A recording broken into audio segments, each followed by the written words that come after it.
Hello dear friends, कैसे हो? आशा करता हूँ अच्छे ही होगे। स्वागत है आपका अपने YouTube channel BK science study में।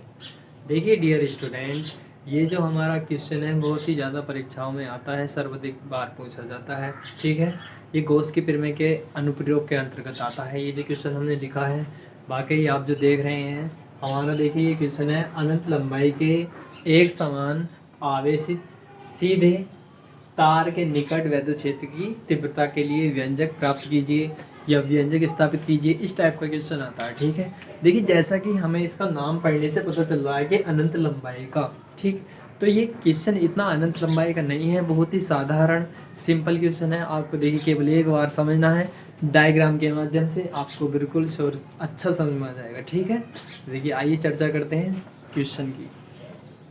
सबसे पहले देखिए हमें दिया अनंत लंबाई के एक समान आवेशित तार के निकट वैद्युत क्षेत्र की तीव्रता के लिए हमें क्या करना है, व्यंजक प्राप्त करना है। ठीक है, तो इसके लिए देखिए हमें क्या करना पड़ेगा। हमने देखिए अपनी तरफ से कोई अनंत लंबाई का ये, ठीक, मैंने कोई अनंत लंबाई का ये तार है हमारे पास, जिसपे समान रूप से क्या है, धनावेश वितरित है। ठीक, डेफिनेशन कैसे लिखनी है अभी बताऊंगा, पहले चित्र समझ लीजिए। ठीक है, देखिए अनंत लंबाई का कोई तार था, उसमें समान रूप से धनावेश वितरित है।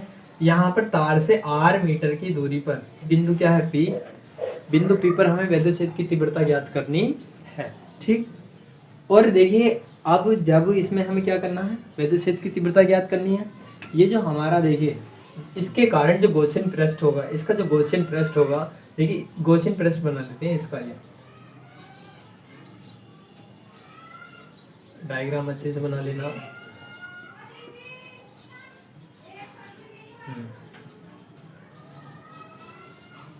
ये ठीक, ये इसका देखिए हमने क्या बनाया है, इसका एक गॉसियन पृष्ठ ले लिया है। ठीक, गॉसियन पृष्ठ में देखिए इसमें क्या है, इस गॉसियन पृष्ठ की जो लंबाई है वो कितनी है, L है।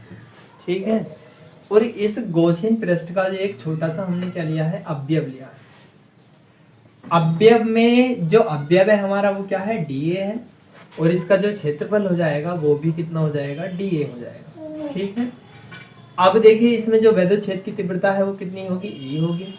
ये क्या है, इसके देखिए बिल्कुल समांतर है। ठीक, अब देखिए यहाँ पर जो गॉसियन पृष्ठ था, ये लिख सकते हैं हम गॉसियन पृष्ठ। ठीक है, गॉसियन पृष्ठ, देखिए ये जो गॉसियन पृष्ठ है, इस गॉसियन पृष्ठ में अगर बात करें इसकी, तो यहाँ पर अगर छोटा सा अवयव लेते जाएगा आपका DA क्या है यहाँ पर, DA हमारा क्या है, एकांक क्षेत्रफल है, और इसकी जो तीव्रता है वो कितनी है, E है। ठीक है, ये क्या है, ये लंबवत है, ये क्या है, लंबवत, और ये क्या है, इसके समांतर। ठीक है, क्या है, इसके समांतर। अब देखिए हम जानते हैं इसकी डेफिनेशन कैसे लिखोगे आप, डेफिनेशन लिखनी है, माना एक अनंत लंबाई का तार है जिस पर एक समान रूप से धनावेश वितरित है। ठीक है, माना एक अनंत लंबाई का एक तार है जिस पे एक समान रूप से धनावेश वितरित है। अब देखिए तार से r मीटर की दूरी पर एक बिंदु क्या है, P, जहां पर हमें वैद्युत क्षेत्र की तीव्रता ज्ञात करनी है। ठीक है, और इसका देखिए इसके कारण एक गॉसियन पृष्ठ खींचेंगे। ठीक, गॉसियन पृष्ठ की जो लंबाई है वो कितनी हो जाएगी, यहाँ से L।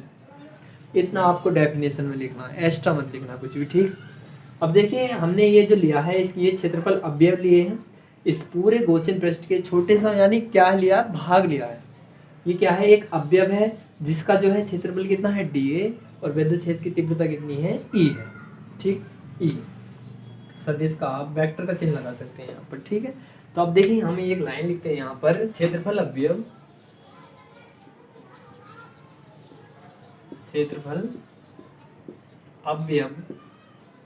DA के कारण वैद्युत फ्लक्स।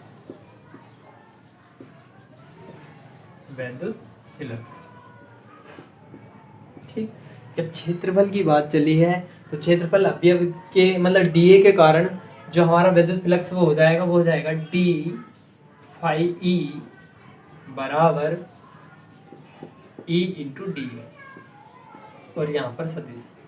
ठीक है। देखिए मेरे भाई, जब आपको सदिश का साइन हटाना है तो सदिशों का अदिश गुणनफल आप जानते हैं क्या होता है। देखिए यहाँ पर समझ लीजिए, मैंने लिखा है ई डॉट डी ए सदिश, ये बराबर हो जाएगा हमारा E D A cos theta. E D A cos theta कितना हो जाएगा, E D A cos theta. अब देखिए यहाँ पर इसका मान कैसे रखना पड़ेगा, यदि विद्युत क्षेत्र जो हमारा अवयव है उसका जो क्षेत्रफल है ये कैसी दिशा में है, समांतर दिशा में। कैसी, एक दूसरे के, यानी क्या है ये, समांतर है। जब एक दूसरे के समांतर होंगे तो यहाँ जो थीटा का मान है वो कितना हो जाएगा, शून्य।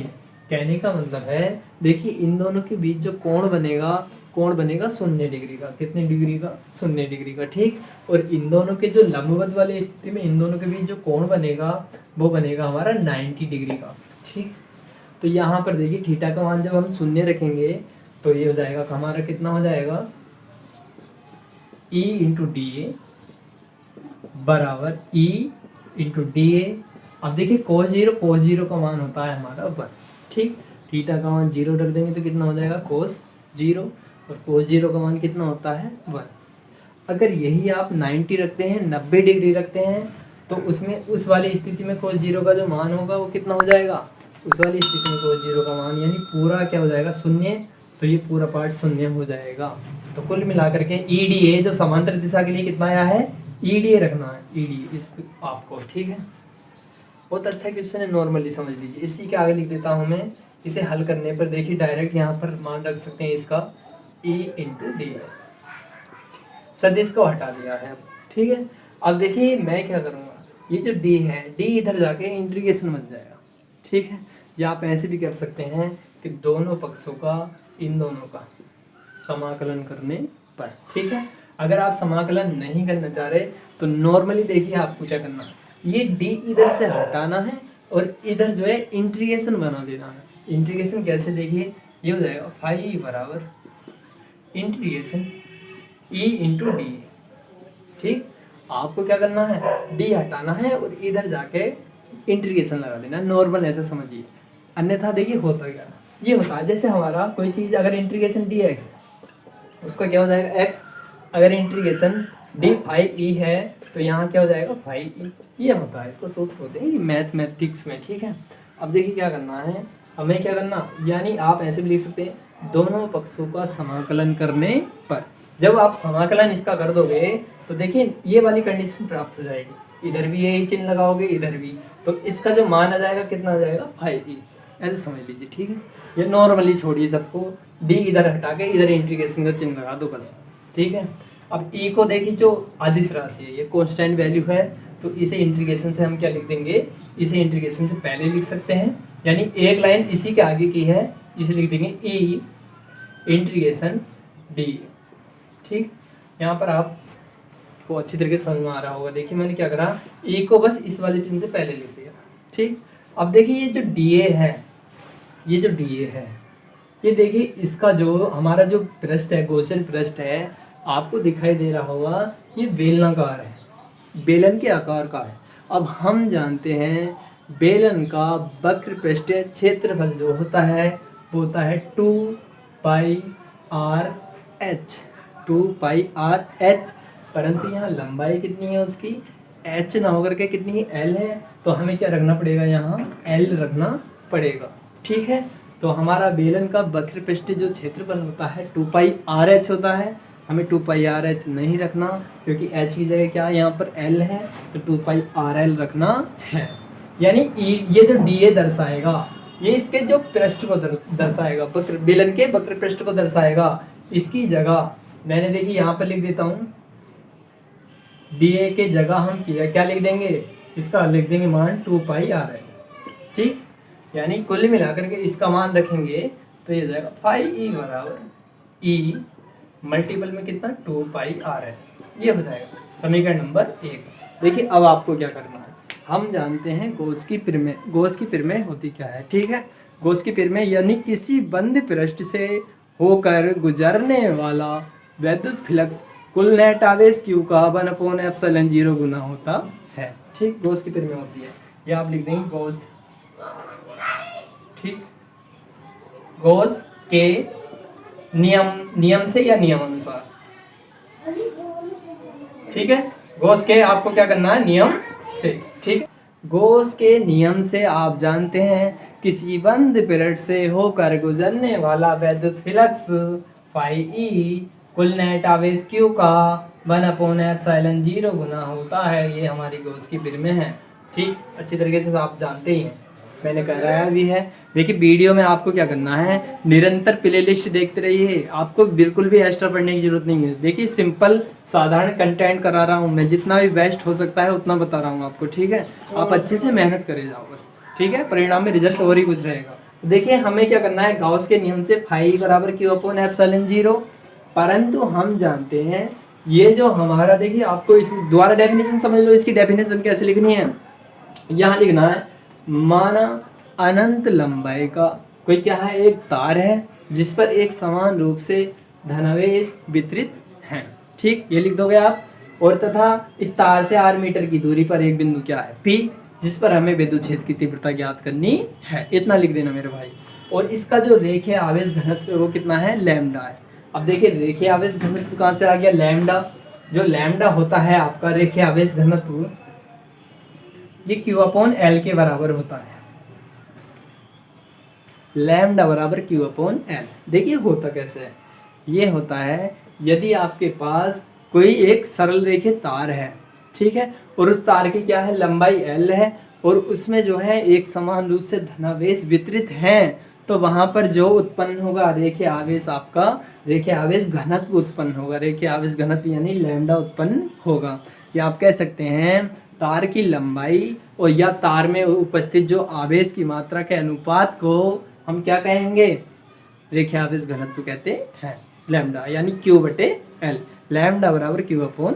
इस टाइप से आपको ध्यान रखना है। रेखीय आवेश घनत्व होता है, एक नंबर में यहाँ इसका सूत्र पूछ लेता है आपसे कि रेखीय आवेश घनत्व का सूत्र बताइए, तो क्या होता है, लैम्डा बराबर Q/L। ठीक है, अब आपको डेफिनेशन कैसे लिखनी है इसकी, यानी रेखीय आवेश घनत्व की, यानी एक सरल रेखीय तार में तार की एकांक लंबाई L में, यानी एकांक लंबाई L में जितने आवेश उपस्थित होते हैं वह रेखीय आवेश घनत्व के बराबर होंगे। इतना आपको करना है। ठीक, नॉर्मली आइए गॉस के नियम से, ये गॉस की प्रमेय के नियम से आप ऐसे समझ लीजिए। मैंने शॉर्ट में लिख दिया, अब लिख सकते हैं। ठीक, अब देखिए यहाँ पर मैं क्या करूँगा, ये जो रेखीय आवेश घनत्व था कितना था, लैम्डा बराबर Q/L। तो लैम्डा बराबर Q/L से आप जो है Q का मान निकाल दोगे। ठीक है, Q का मान कितना आ जाएगा आपका, देखिए Q का मान इसके नीचे एक मान करके गुणा कर देंगे तो नॉर्मली कितना आ जाएगा आपका मान, ये हो जाएगा Q बराबर लैम्डा L। Q बराबर लैम्डा L। ठीक है, हमने लैम्डा बराबर Q/L से Q का मान निकाल लिया। ठीक है, और Q का मान आप यहाँ रख देंगे तो हमारा हो जाएगा, देखिए कितना हो जाएगा, लैम्डा L बटे में कितना, ε0। इसे समीकरण नंबर 2 कह देंगे। ठीक, अब क्या करना है, समीकरण नंबर 1 और समीकरण नंबर 2 की कंपेयर कर देंगे, तुलना कर देंगे। ठीक है, देखिए एक कौन सी है, यही तो है, 2 ये है। या आप ऐसे भी कह सकते हैं समीकरण नंबर 1 से फाई ई का मान समीकरण 2 में रखने पर, या आप ऐसे नहीं कहना चाह रहे तो फाई ई का मान समीकरण नंबर 2 से समीकरण 1 में रखने पर। ठीक है, तो देखिए अतिशयोक्ति ज़्यादा आपको सही नहीं है, कुछ नहीं कर रहा, आपको लिख देना है समीकरण नंबर 1 व 2 की तुलना करने पर। ठीक है, या आप नॉर्मल ऐसे लिख सकते हैं, मैं जैसे मैं लिख रहा हूँ समीकरण नंबर 1 व 2 से, जैसे आपको उचित लगे वैसे करें। 2 से क्या करना है, देखिए जब इनकी तुलना करते हैं, जब दोनों मान बराबर हो, एक से हो, ये भी और ये भी, तो इनकी वैल्यू आपस में बराबर रखते हैं, ये वाली वैल्यू और ये वाली वैल्यू आपस में क्या कर देनी है, आपको बराबर रख देनी है। ठीक है, ये हो जाएगा आपका E मल्टीपल में 2πRL बराबर लैम्डा L बटे में कितना हो जाएगा, ε0। ठीक, यहाँ L से आप L काट सकते हैं। ठीक, तो अब देखिए यहाँ बूझा क्या था हमसे, बूझा है वैद्युत क्षेत्र की तीव्रता। वैद्युत क्षेत्र की तीव्रता क्या होती है, E। तो E बराबर, जो पार्ट देखिए यहाँ गुणा में है वो कहाँ पहुँच जाएंगे, बटे में। ठीक है, यहाँ 1 मान सकते हैं, 1/2π क्या आएगा, R आएगा, परंतु R से पहले हम क्या लिख दें, ε0 लिख दें, कोई दिक्कत नहीं क्योंकि गुणा में है। और ऊपर से क्या बचा हमारा लैम्डा, और मैंने आर को इसके नीचे लिख दिया। ठीक, ये इसका देखिए सूत्र हो जाएगा। ठीक, अगर आप इसमें 2 से गुणा 2 से भाग करते हैं तो हमारा देखिए जो सूत्र प्राप्त हो जाएगा ये हो जाएगा E बराबर 1/4 पाई एप्सिलॉन नॉट 2 लैम्डा बटे आर। ये आपका देखिए ये अन्य सूत्र हो जाएगा। ठीक है, अगर आपसे पूछे इसका सदिश रूप, तो सदिश रूप आप क्या करना है, ई पर वेक्टर लगा दीजिए, लैम्डा पर वेक्टर लगा दीजिए। ये आपका इतना अच्छा इम्पोर्टेंट क्वेश्चन है, आशा करता हूँ समझ में आया होगा। एक बार देख सकते हैं। ठीक है, देखिए आपको कोई भी दिक्कत नहीं है इसमें, जो भी आपको दिक्कत आएगी छोटी मोटी आप कमेंट्स बॉक्स में ज़रूर बताया करो। ठीक है, और आपको देखिए अगर हाई स्कूल और इंटर का मैथ और साइंस की क्लास लेनी है तो ज़रूर आप कमेंट बॉक्स में करना। ठीक है, उसको हम दूसरे चैनल पर आपको वीडियो प्रोवाइड कराएंगे। और कंटेंट अच्छा लगा हो तो भाई लाइक शेयर सब्सक्राइब करना। मिलते हैं नेक्स्ट वीडियो में।